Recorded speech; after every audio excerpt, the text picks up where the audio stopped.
સૌ પ્રથમ મોબાઈલ નંબરની અંદર પ્લે સ્ટોર તમારે શોધવાનું છે.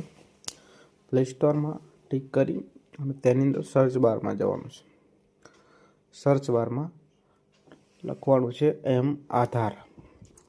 આધાર લખશો એટલે એપ્લિકેશન આવી જશે આધારની. તેને ડાઉનલોડ કરી લેવાની છે. મારામાં ડાઉનલોડ છે તો ઓપન કરીએ. ઓપન કરશો એટલે તમને આ રીતનું ઇન્ટરફેસ જોવા મળશે. તેની અંદર તમારે આધાર સર્વિસની અંદર ચેક આધાર વેલિડિટી તેના પર ટિક કરવાનું છે. તેના પર ટિક કરશો એટલે તમને આ રીતનું એક ઇન્ટરફેસ જોવા મળશે. તેની અંદર ઉપર આધાર નંબર તમારે નાખવાનો છે, નીચે કેપ્ચર નાખવાનું છે અને સબમિટ બટન પર ટિક કરવાનું છે.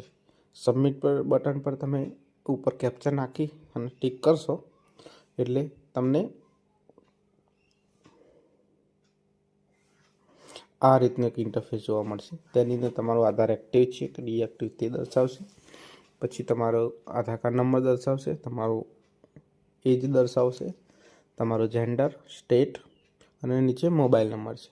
મોબાઈલ નંબરના પાછળના 3 અંક દર્શાવવામાં આવે છે, જેથી તમને ખબર પડી શકે કે તમારે કયો મોબાઈલ નંબર આધાર કાર્ડ અંદર લિંક છે, જેથી તમે ચેક કરી શકો છો.